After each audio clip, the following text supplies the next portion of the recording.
Now let's talk about the quality triangle. I call it that because there are three aspects to software development that can promote quality. One is having good people, one is having good tools, and one is having good processes. Now, if you wanted to increase the area in this triangle, you could change the length of any of the sides. So, if you wanted to promote better quality, you could hire smart people. Or you could improve the people that you have by training them. If you wanted to promote better quality, increase the area in the triangle, you could have better tools. You can go out and buy better tools for these people to use. And I think the foundation for all of this is having well-defined processes and improved processes. And this involves standards and things like that as well, right? So if you have and you could change any one of these three things and increase the area in the triangle. So you can improve quality. For example, you could keep the same people and the same tools, but just give them better processes to use, and they will do better jobs. They will produce better quality. Or you could keep the same tools and the same processes and just hire smarter people, or train the people in using the processes and tools, and you will get a better quality. Or you can keep the same people, the same processes, just give them better tools, and they will probably produce better results. But I think the bottom line is you should increase all three of these together. So, if you're going to have good people and give them good tools, give them training on the tools, for example, and change the processes as well. Okay, so it enables them to use the tools properly. Okay? So you want to change all three sides of this triangle together. You probably wouldn't want to just increase one dimension of the quality triangle. You probably should improve the people, improve the tools, improve the processes all at the same time, and that will result in a better quality product. The future products, all the products that you'll produce in the future will have better quality. So an investment in the quality triangle, right, an investment in improving people and tools and processes, not only pays back on this project, but all future projects. And so there's a continuing return on the investment of improving people, tools, and processes. Quality assurance organization involves configuration management, testing, sometimes referred to as independent verification and validation, IV&V, and software quality assurance, SQA, or just plain old quality assurance if you want. These three organizations or functions make up the quality assurance organization. Okay? Now, we have software development, right? We have the analysts, we have the architects, we have the designers, we have the programmers. That's the software development organization. And then sort of on the other side, we have the quality organization made up of configuration management, testing, and software quality assurance. That's the organization. That's the people aspect, and we're going to focus in on this quality organization a little bit more in this module. Also, then the standards. The standards are the processes. The standards embody the processes that we're going to use. So to improve the process, you would improve the standards that the people use. Now the standards will govern the way everybody does their job. Okay? Not only just the software quality people, the configuration management, testing, and SQA, but the analysts, the architects, the designers, the programmers, everybody follows a set of standards. And so that will promote quality. And the third dimension on the quality triangle was tools. And so providing good tools and what we might think of as support software will enable us to produce better quality results. Okay? We'll talk about all three of these in more detail now. Configuration management, one of the three parts of the quality organization. Okay? Configuration management manages all of the components that go together to make up our software solution. And this is assuming that we have a modular software construction, right? So a piece of software is divided up into modules, and each module has an identification, has a name or a number or something like that, and the software is sort of like hierarchically constructed, and so we can produce what is referred to as a bill of materials. The whole system itself is a large component, but that's made up of subsystems or subcomponents, right?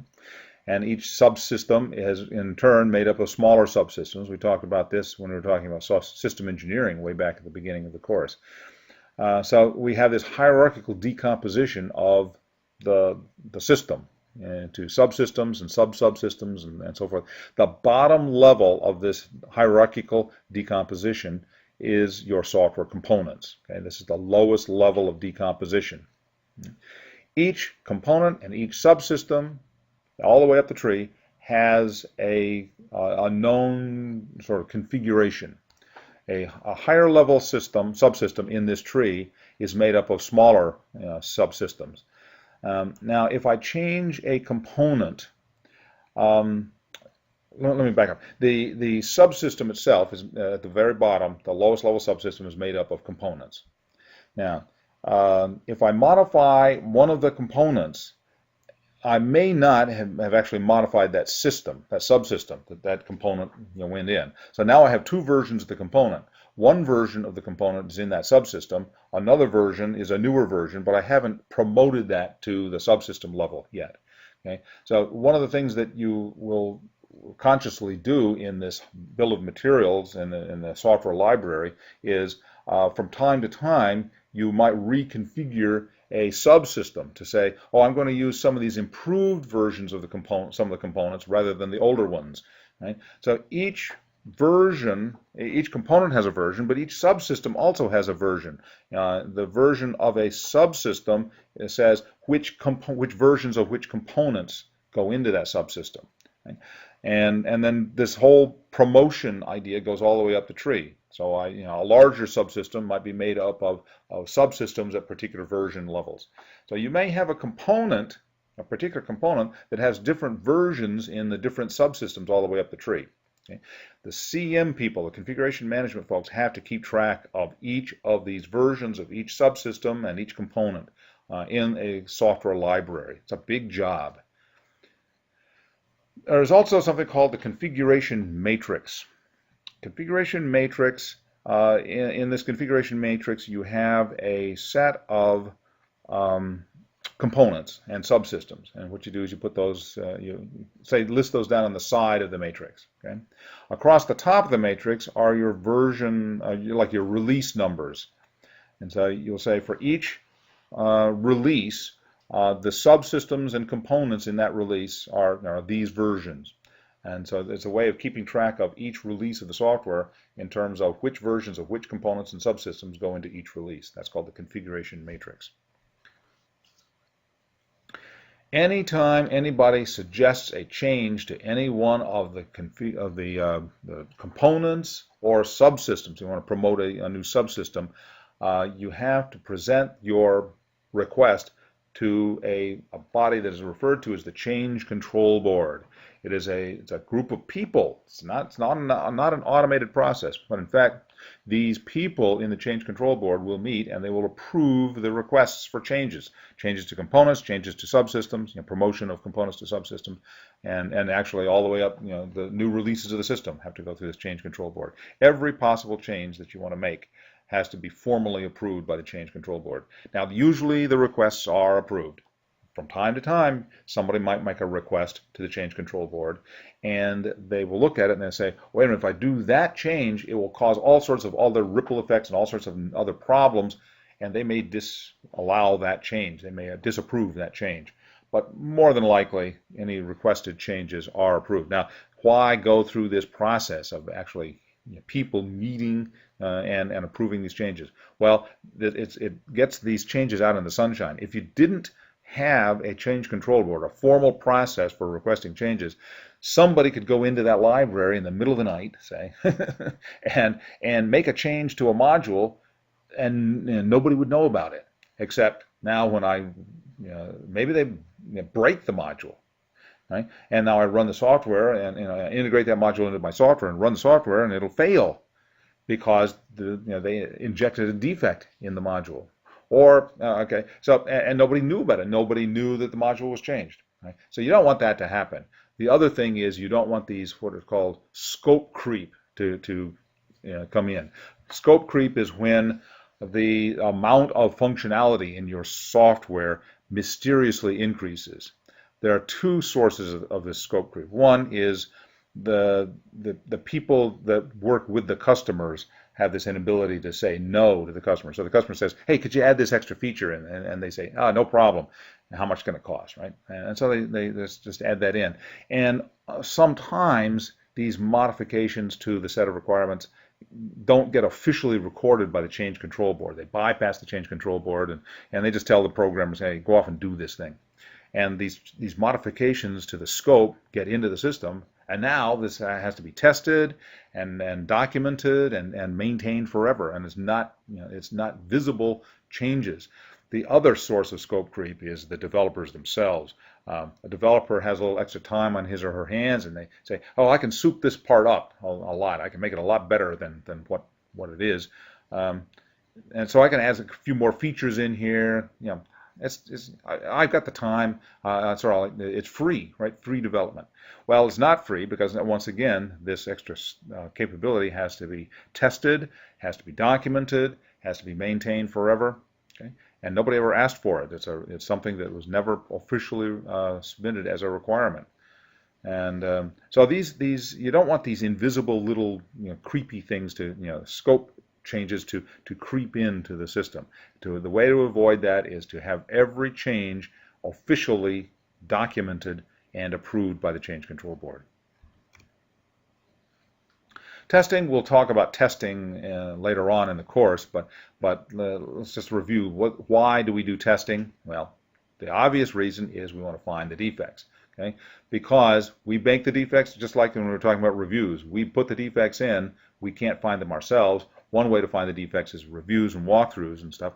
The other is to actually test the software. So the main reason for doing testing is defect detection. Also, we could use testing to, say, verify that the software works properly, and so we could use this like in a demonstration. So we put together a sort of a demo test, what's called an acceptance test, and demonstrate that the software, when we run that test, the software won't fail. Right? So that's good. There's also validation testing. Validation sort of proves that we are developing the right product. So we develop a set of test cases to make sure that we've completely solved the problem. If you look at this test now, this diagram, you can see some arrows. It sort of goes down on the left and up on the right. Sometimes this diagram is drawn as a V shape. I just drew it as a U here, but what we see on the left-hand side are levels of development, starting with like your requirements and your system specification and design and finally code. Right? On the right are the levels of testing: unit test, string test, integration test. The names here could be different. This is the names that are in the source wherever I got this. This is in pretty much public domain. You can see something very similar to this in the V shape in the military standard 2167. That's the original source for all of this. Unit test, I think most people refer to the term unit test. What you test when you do unit testing is the modules that a programmer, a single individual programmer, will test his or her work for the code that they write for a particular module. Okay, that's called unit testing. Once the programmer, the developer, has done unit testing on his or her unit, then they will say, well, okay, I'm going to put this under configuration control. And now that unit will go under CM, it goes into the library. It'll actually be integrated together with other pieces of other components into a software subsystem. And the word string test sort of says, I'm going to string a bunch of these units together and test them as a larger unit, as a larger subsystem. So you might think of this as like subsystem testing. String testing, subsystem testing. You're testing a bunch of components that have been integrated together. And then integration testing is where you integrate the large pieces, large subsystems together and actually integrate everything all the way up to the top level of the software hierarchy. So you integrate all the pieces into the product. And that's called integration testing, making sure that everything works together properly. We've already tested each subsystem independently. And now we're sort of like testing all of making sure that all integrate together and form the entire product. Qualification testing tests more to things such as performance and security and recovery and things like that. Okay. We'll talk more about that when we talk about testing in a later lecture. The software quality assurance function works together with or in conjunction with the configuration management and the testing, but in some organizations, testing is called software quality assurance. But my term software quality assurance here is different. In the way I've organized things, software quality assurance is an independent function outside of testing and outside of configuration management. It really is concerned with making sure that everybody, first of all, has a defined process. And I'm talking about everybody. I'm talking about testing, I'm talking about CM, I'm talking about architecture, I'm talking about design, programming. Okay, everybody has a standard, set of standards or a process that they follow, and SQA is responsible for making sure, first of all, that everybody has a process, and second of all, that they follow the process. Okay? And this is the thing that, that people look for when they're doing, for example, if you want to get rated for the Capability Maturity Model Integration, CMMI, which we're not talking about in this course, but I would like to refer to that right now at this point. CMM or CMMI.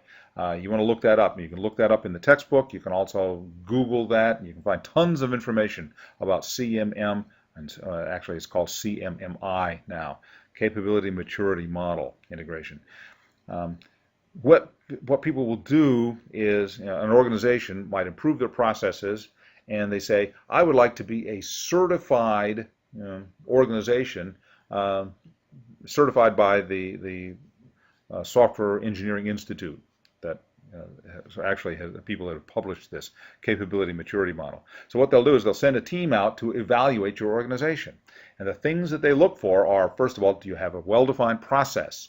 And they look for processes, and there are measurable standards for those processes, which you can read about. You can find that in the literature. The second thing they look for is, do you follow the processes? Do the people know what the processes are?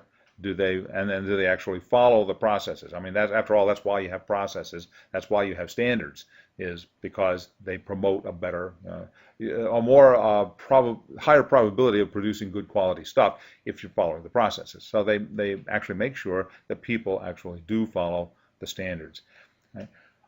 Now, internally in your organization, that's where the software quality assurance group comes in. They make sure that everybody has a process, and they make sure that everybody is following their process. Now, if I am, say, I'm an architect or I'm a programmer, I will have a set of processes, and I have actually probably written those processes. The SQA people don't write the processes. They simply approve the processes. They say, oh, these are good processes, and they also then will make sure that I am following my own processes. But I'm in charge of writing my own processes wherever I work. And SQA just makes sure that I am performing my job according to my processes, according to my standards. Here are some examples of some standards. I actually have taken these out of a military standard, 52779A, which is itself a standard for software quality assurance programs, and it calls out other standards that an organization might want to have. And so you can see the names of some of these here. Now, fortunately, if you're doing military software development for the U.S. Department of Defense, they have all of these are standards that they have. Right? So there is actually a published military standard for each one of these things. Now, if I'm a contractor for the Department of Defense, I may either use the government standard, the military standard, or I might have my own standards that supersede those standards. But you must have standards for all those areas of work. And then lastly, the third leg of the triangle, the third side of the triangle, is tools. Right? And there are all sorts of tools that you could buy or build to help people do their work. Right? If you use it to a whole idea, if you use a tool, you're automating some part of the process. And you remember what we said about automation. We said the defects come in when we do manual work. So if you can automate parts of your development process by using tools, then you prevent those defects. Now, tools either help you build things or inspect things. Right? So we can have tools that actually go through and look for defects, or we can use tools when we're building something and that will prevent us from injecting defects. So have tools that help us do requirements or analysis design or coding, CM tools help us keep track of all of those components, testing tools, SQA tools, things like statistical analyzers and stuff, program matrix and project management tools. Okay, lots of tools. So you can read more about tools in either the textbook or just looking at software tools. Any glossary, any glossy magazine, for industrial magazine that you see talks about tools, and I'm sure the tool vendors would be very happy to send you any kind of literature on their tools. So there's an awful lot of sources for learning more about software tools.